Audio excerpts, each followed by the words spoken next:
سلامونه یارانو، امید لرم چې ښه او روغ جوړ به ولرئ. لکه څنګه تاسو ته پته وي چې اوبه د الله یو لوی نعمت دی، چې اوبه نه وي ژوند نه وي، رڼا نه وي، سکون نه وي. دا سلسله کې موږ هم د بور ماشین وغوښتلو، ځکه چې د اوبو ډېر سخت تکلیف و موږ ته. کله به د یو ټویل نه به ګوړې کې اوبه راوړلې، کله به د بل ټویل نه. یارانو ماشینګري مې راکوزه کړه، ځکه چې دا ماشینګري پوسه په لاره کې پرته وي. کوزه نو کوزه کړله. ماشاءالله استادانو ښه په جذبه کې، ځکه چې ثواب کور دی، ثواب کور دی پوره هر یو سړی په کور دی چې په جذبه کې وي.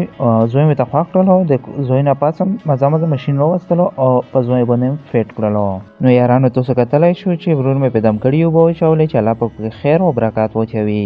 هغې نه بعد مو ماشین چیک کړلو، چې چیک کړلو سټارټ اپ به واخیستلو. تاسو یې کتلی شو شروعات یې وکړلو، استاد پکې لګیا دی، ښه راډ پسې راډ بدلېدل شروع شول، د ځمکې نه یې سګاړ دو چاپ کړلو. تاسو یې کتلی شو په دا ویډیو کې ښه نظارات یې واخلو. د لږ کور نه پاس پکې څه مسله راغله په ماشین کې، نو هغه هم سیټ کړله. استادان پرې لګیا وو، د تو ورته شول استادان، د هغه مسله نه وه، مسله حل شوله. هغې نه پس یې پې بیا شروع وله او کور په تسالۍ سره شروع شو او روان و.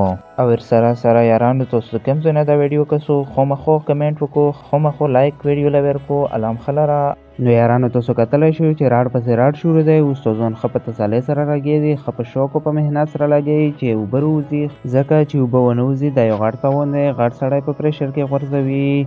نو الحمدلله یارانو لږه مایوسي هم نه ده پکار، ځکه چې الله تعالی په سخته پسې نرمه راولي او د الله په هر کور کې خیر وي. او د کور سلسله روانه، موږ هم د تسهیل په انتظار ناست وو چې اوبه ووځي، نو د خوشحالۍ خبره ده.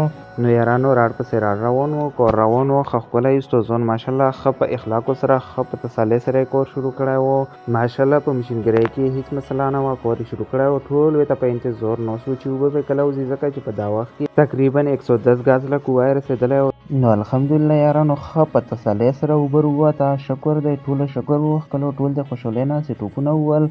او هغې نه بعد یارانو ورور مې مزدورانو راټینګ کړلو چې د زوري پیسې راکړه، او ډېر زور او شور کې یې څه وکړل. هغې نه پس یې د ده جوب کینچي کړلو، مزدوران پې زورور شول او پیسې یې ترې واخیستلې. پیسې هېڅ خبره نه وه چې اوبه وتلي وي، دا یو د الله یې غټ نعمت دی. الحمدلله تاسو یې کتلی شو په دا ویډیو کې اوبه شروع شولې، ښه په خوشحالۍ سره ټول ښه خوښ شولو، ښه په اطمینان سره. نو یارانو ورور مې منډه کړله او مټویي یې راوړله، ځکه چې د یو ښه کور وشي په هغه کې مټویي خوړل یا خوږ شی خوړل دا سنت طریقه ده. ټولو باندې مټویي ویش کړه، ما هم ترې راواخیستله، ماشومانو له یې ورکړه، یو ماشوم ترې راواخیستلې، ځکه چې ماشومان ویټامینونه ډېر خوشحال وو. تاسو کتلی شئ د اوبو پریشر ماشاءالله ډېرې ښکلې اوبه راووتې، ښې ډکې اوبه راووتې. او یارانو دا تقریبا اولنۍ چنه ده، روانه ده ماشاءالله، ښه په زبردستۍ سره ښې ښکلې اوبه راووتې. یارانو موږ خو پیپیدونه خو استادانو وویل چې یاره ته 2 مچنه روانه شوه، ماشاءالله ډېرې ښکلې اوبه دي 2 مچنې. نو یارانو د الله لوی لوی شکر دی چې اوبه راووته، ښه مضبوطه اوبه راووته.